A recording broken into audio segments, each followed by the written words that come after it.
monde, c'est Jonah, j'espère que vous allez bien. On se retrouve pour cette review de l'épisode 1 de Secret Invasion. Cet épisode 1 était génial, voilà. J'ai beaucoup apprécié cet épisode 1, il y a énormément de tension dès le début avec l'agent Ross en fait, qui est un Skrull infiltré, où il récupère des infos pour Gravik en fait, pour savoir où on en est. Enfin où ils sont dans leur plan, est-ce qu'ils ont été découverts et tout. Et ce qui va finir par être découvert par Freeze dans l'épisode 1 avec Martha Hill et Talos. Mais c'est un épisode vraiment avec énormément de tension. Il y a quelques blagues, par contre, il y a quelques blagues, alors elles font mouche. Parce que tu comprends que c'est deux personnages qui s'entendent bien, qui sont très proches, mais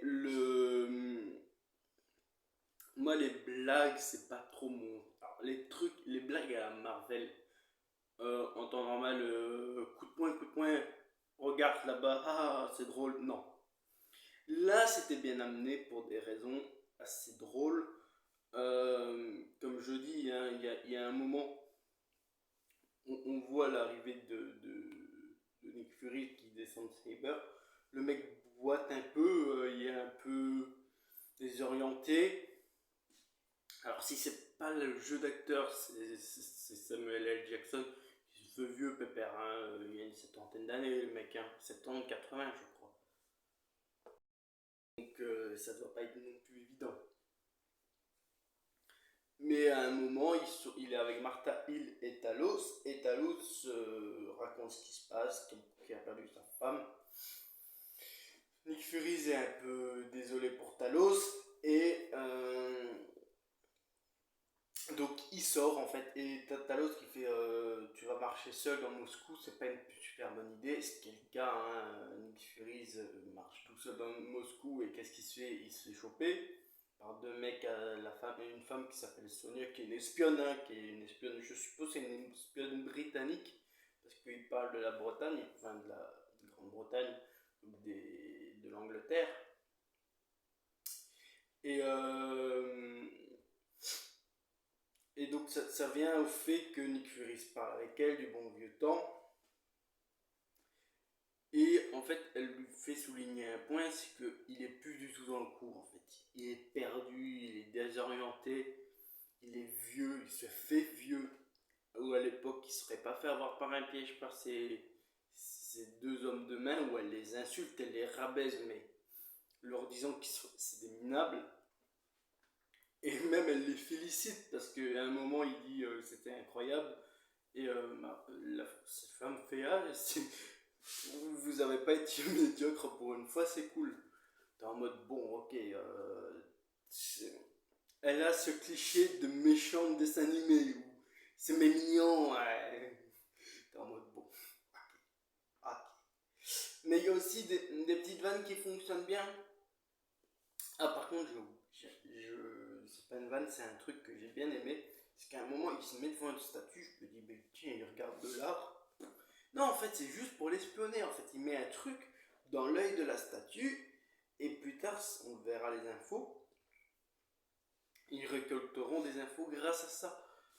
Parce qu'ils cherchent des infos sur Grivac. Je crois que c'est Grivac. J'ai des problèmes avec les noms de personnages. Parfois, c'est chaud. Mais je crois que c'est Grivac. Et donc ils veulent savoir son plan, hein, avec les bombes sales et tout ça. Donc c'est quand même pas mal intéressant, hein. Toutes les infos qu'ils peuvent récupérer grâce à l'espionnage. Et c'est ce qui est pas mal. C'est vraiment. Alors, on nous avait vendu, hein, que c'était une série sur l'espionnage avec un Nick Fury qui fait tout dans l'ombre. C'est hyper cool. Par contre, il y a un moment. C'est quand tu as un Skrull qui a fugué de chez lui, qui veut vivre au grand jour sous sa vraie apparence, comme il dit. Il va à un endroit où tu as des gardes,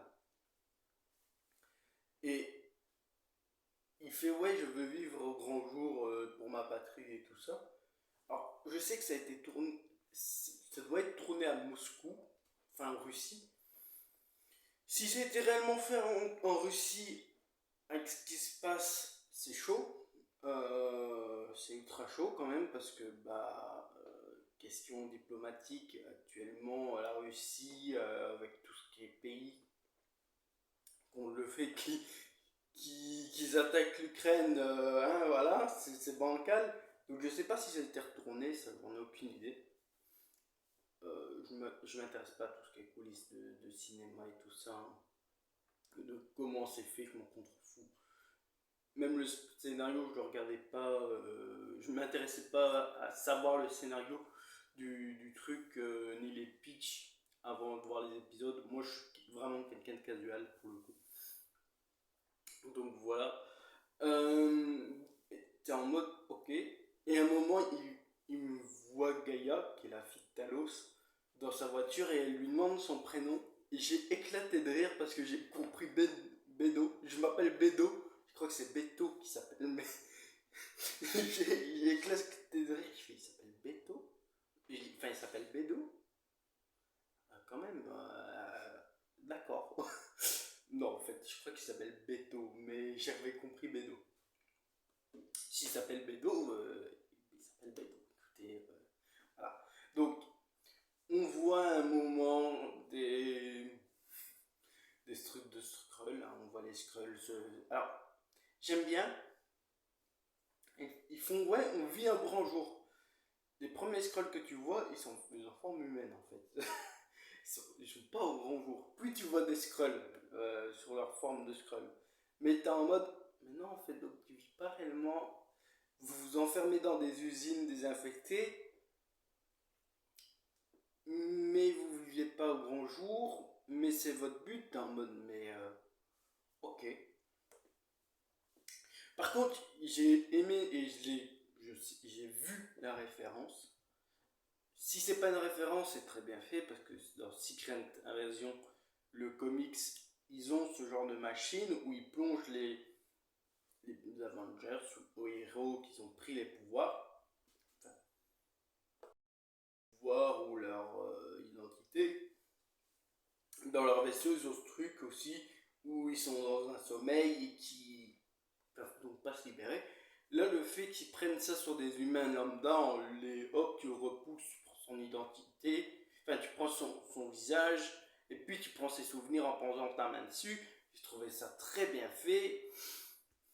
Voilà, je sais pas si c'est réellement comme ça dans les comics, je sais un petit peu, je m'y connais pas hyper fort, enfin je m'y connais pas hyper bien dans l'histoire des Skrulls, j'ai lu un petit peu, j'ai vu des vidéos là-dessus il y a maintenant quelques années, mais voilà, j'ai trouvé ça très intéressant. Euh, mais voilà, donc à un moment, il y a Nick Fury et Talos qui enquêtent pour retrouver... en tout cas, ils savent où un échange qui va se passer. Ils ne savent pas que c'est la fille de Talos, hein, et le mec, ils ne savent pas qui c'est. Mais tu as un moment, Talos qui pète une chaîne, Nick Fury qui fait ouais, pas mal pour un mec de 150 ans. Et Talos il fait non, non, mais moi en tant qu'être humain, je fais 40 ans. Enfin, j'ai même pas encore atteint 40 ans, j'ai pas encore fait ma crise. Et il lui fait toi, c'était quoi ta crise de la quarantaine? Et il répond les Avengers. C'est pas mal quand même. J'ai quand même une belle crise de la quarantaine, les Avengers. C'est vrai qu'il a forcé hein, une Fury pour les Avengers. Mais voilà, c'était vraiment pas mal pour le coup. Euh, Quoi d'autre? Donc il y a tous ces échanges avec le mec, où le mec il fait ouais, je dois aller retrouver ma femme. Et Nick Fury il est dans une chaise de. C'est quoi? Louis XIV ou Louis XVI, un truc ainsi. Et tu vois le mec assez. Ça le fait chier quoi. T'es en mode tu vas la péter, fais pas le con mec. Et y a tout ce dialogue. Et Nick Fury il lui fait vous avez droit à un mensonge, mais pas deux. Et à un moment il redit un deuxième mensonge, donc il le braque. Le mec fait vous allez me buter. Ouais, peut-être pas maintenant. Tu vois Talos balancer la tête du mec contre la bibliothèque. Bon, c'est un scroll, donc ils s'affrontent. Et tu as Talos qui est là en mode ne te mêle pas de ma bagarre, c'est ma bagarre. T'es en mode ouais, bon, là c'est un peu chaud. Si t'as besoin d'aide, t'as besoin d'aide. Et tu vois que les deux sont rouillés. Et donc, à un moment, ça finit par. Enfin, ça continue avec Nick qui fait ça va, Talos. Ouais, ouais, t'inquiète, te mêle pas de ma bagarre. À un moment, il est vraiment en trop de difficultés. Nick Fury lui tire dessus. Je trouvais la scène très belle en fait. Tu vois un Skrulls par terre, parce que c'est un Skrulls, hein. On la prend pendant le basson. Tu as Talos par terre mais relevé, entre guillemets, assis quoi. Et Nick Fury en opposition sur les deux. J'ai trouvé ça bien, mais alors c'est pas une opposition, il est pas plus haut, tu vois, il est au-dessus parce qu'il a su prendre l'initiative d'abattre un Skrulls au bon moment. Mais j'ai trouvé ça très beau en fait, le sens que ça a été fait, où tu as un Skrulls qui est dans le côté du bien, qui reste quand même par terre, lui qui est malfaisant entre guillemets, qui a été abattu, et tu as la race humaine qui est debout en fait, donc dominante sur les deux.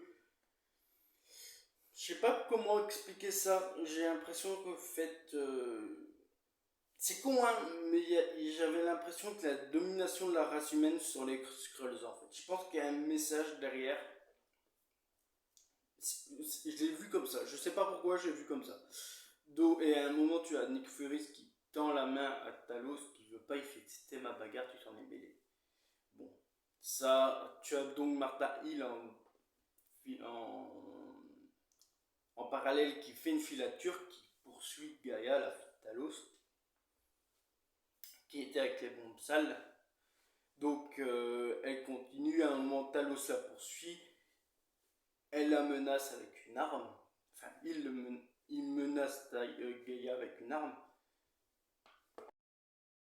et il se rend compte que c'est Gaïa. Car elle descend et Talos lui annonce la mort de sa femme, donc la mère de Gaïa, et apparemment les derniers mots de la mère de Gaïa c'est retrouve Gaïa. On apprend aussi que c'est pour les Skrulls, pour que Gaïa travaille avec, enfin, les Skrulls avec qui Gaïa travaille avec, ont assassiné sa mère de la part on l'apprend de Talos. Donc est-ce que c'est la vérité, on ne sait pas. Il y a des échanges à un moment entre la fille de Talos et lui-même en disant je vais marquer les sacs pour que vous pouvez les retrouver pendant ce moment-là, c'est demain qu'on attaque. Au final, elle a juste berné Talos, le pauvre, où tu comprends quand même que Gaïa, elle est vraiment dans le camp de Grivac, où ils veulent vraiment, vraiment une planète en fait. Leur plan est précis. Et donc on va jusqu'à ce moment-là, à cette fête, où il y a beaucoup de tension en fait. On voit, ils suivent les sacs, faut pas suivre les porteurs, faut suivre les sacs. À un moment, ils suivent les sacs, ils récupèrent les sacs, et en fait, tu as ce passage avec une petite fille où Nick Fury te fait, il y a un problème en fait. Enfin, il le dit pas, mais il le voit, il y a quelque chose qui va pas avec cet enfant. C'est vrai que l'enfant était louche, bien sûr, c'est Grivac. Donc, il continue à marcher. Il y a des transformations à chaque fois qu'il passe ailleurs. Il y a un moment, il est en Grivac, Fury le regarde, et il y a la bombe qui explose, qui fait des victimes atroces, hein, c'est incroyable. C'est vraiment. Donc, ils ont été menés en bateau par la fille de Talos, le pauvre. Il se dit je peux faire confiance à ma fille. Elle a peut-être retrouvé ses esprits, elle a peut-être compris qu'au final on va y arriver. Au final, non. Explosion, et là j'ai eu du mal moi à comprendre cette scène. Ils essayent de se rassembler, tu as Martha Hill et Nick Fury, tu as Fury qui fait Martha, il y a un tir, tu vois que c'est Martha Hill qui a été touchée. Moi je me fais putain en fait, ils viennent de se retrouver tous les deux, Parce qu'en fait, Furies avait son flingue et l'imposteur avait un flingue aussi. Donc, on voit donc Furies appeler Martha. Martha se retourne et lui sourit. Elle se fait tirer dessus et après on voit le vrai Furies arriver. Tu comprends, oh putain, en fait, c'était un Skrulls. C'était le Gravik, hein. Mais voilà, Martha qui est allongée par terre. C'est chaud, surtout que ils venaient de se retrouver. Il y avait le fait que dans un bar, à un moment, où il y a une anecdote de Fury qui fait: vous savez pourquoi la guerre froide n'est pas devenue brûlante? C'est grâce à des N-World. Et elle fait: vous n'avez pas le droit de dire ça. Il fait: non, moi j'ai le droit, vous n'avez pas le droit de dire ça. Ce qui est assez drôle, voilà. Mais on voit la mort de Martha Hill. C'est un personnage ultra important, Martha Hill, en plus, dans les comics et dans l'univers de la MCU. Waouh, premier épisode, un mort comme ça, c'est chaud. Mais voilà, c'est ce qui fait que c'est un bon épisode. Il y avait quelques blagues. J'espère que les blagues vont s'arrêter, en fait. Parce que maintenant que Martha est décédée, où il a perdu vraiment la personne où il était le plus proche, avec Talos, donc tu as plus que maintenant Talos qui est ultra proche de Furies, et Carol Danvers, mais Carol Danvers est dans l'espace, donc on ne sait pas où elle est, et Monica Rambeau pareil. Donc t'es en mode, j'espère que les blagues vont s'arrêter, que ça va rester que très sérieux.